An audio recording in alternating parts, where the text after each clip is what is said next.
1 Kings chapter 16. This message from the Lord was delivered to King Baasha by the prophet Jehu, son of Hanani.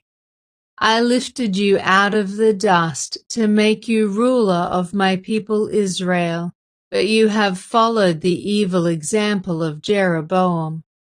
You have provoked my anger by causing my people Israel to sin. So now I will destroy you and your family, just as I destroyed the descendants of Jeroboam, son of Nebat. The members of Baasha's family who die in the city will be eaten by dogs, and those who die in the field will be eaten by vultures. The rest of the events in Baasha's reign and the extent of his power are recorded in the book of the history of the kings of Israel. When Baasha died, he was buried in Tirzah. Then his son Elah became the next king. The message from the Lord against Baasha and his family came through the prophet Jehu, son of Hanani. It was delivered because Baasha had done what was evil in the Lord's sight, just as the family of Jeroboam had done, and also because Baasha had destroyed the family of Jeroboam. The Lord's anger was provoked by Baasha's sins. Elah, son of Baasha, began to rule over Israel in the 26th year of King Asa's reign in Judah. He reigned in the city of Tirzah for 2 years. Then Zimri, who commanded half of the royal chariots, made plans to kill him.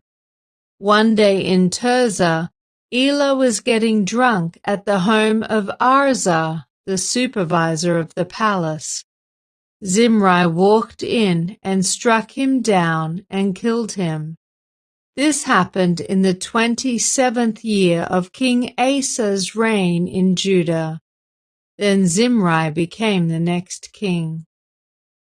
Zimri immediately killed the entire royal family of Baasha, leaving him not even a single male child. He even destroyed distant relatives and friends.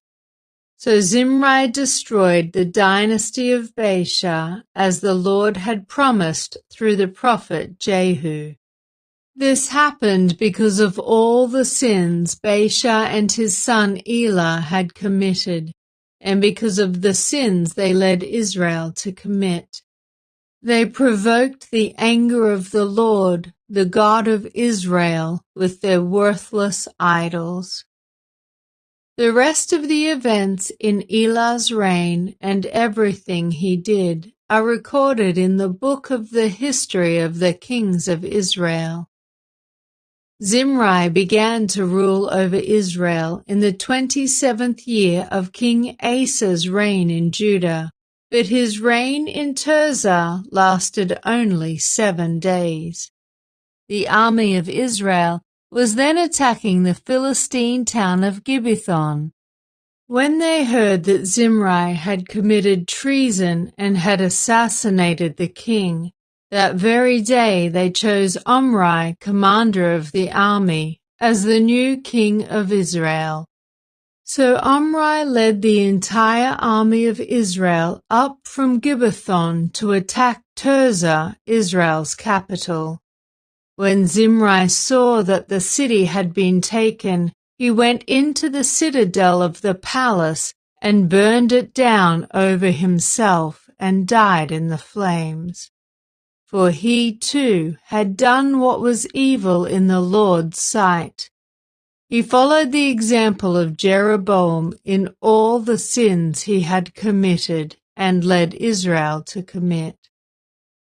The rest of the events in Zimri's reign and his conspiracy are recorded in the book of the history of the kings of Israel. But now the people of Israel were split into 2 factions. Half the people tried to make Tibni, son of Ginath, their king, while the other half supported Omri. But Omri's supporters defeated the supporters of Tibni. So Tibni was killed, and Omri became the next king. Omri began to rule over Israel in the 31st year of King Asa's reign in Judah. He reigned 12 years in all, 6 of them in Tirzah. Then Omri bought the hill now known as Samaria from its owner Shemer for 150 pounds of silver.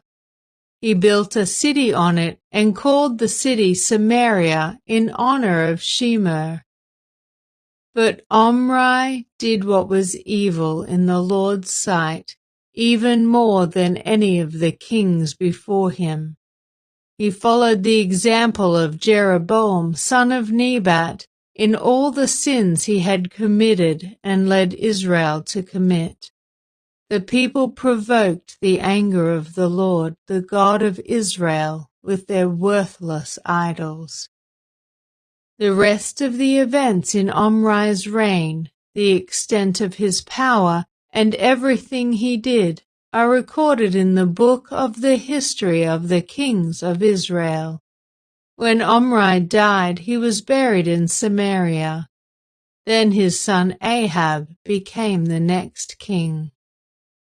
Ahab, son of Omri, began to rule over Israel in the 38th year of King Asa's reign in Judah. He reigned in Samaria 22 years. But Ahab, son of Omri, did what was evil in the Lord's sight, even more than any of the kings before him. And as though it were not enough to follow the sinful example of Jeroboam, he married Jezebel, the daughter of King Ethbaal of the Sidonians, and he began to bow down in worship of Baal. First Ahab built a temple and an altar for Baal in Samaria. Then he set up an Asherah pole.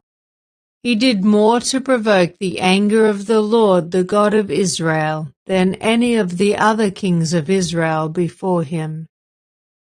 It was during his reign that Hiel, a man from Bethel, rebuilt Jericho. When he laid its foundations, it cost him the life of his oldest son, Abiram.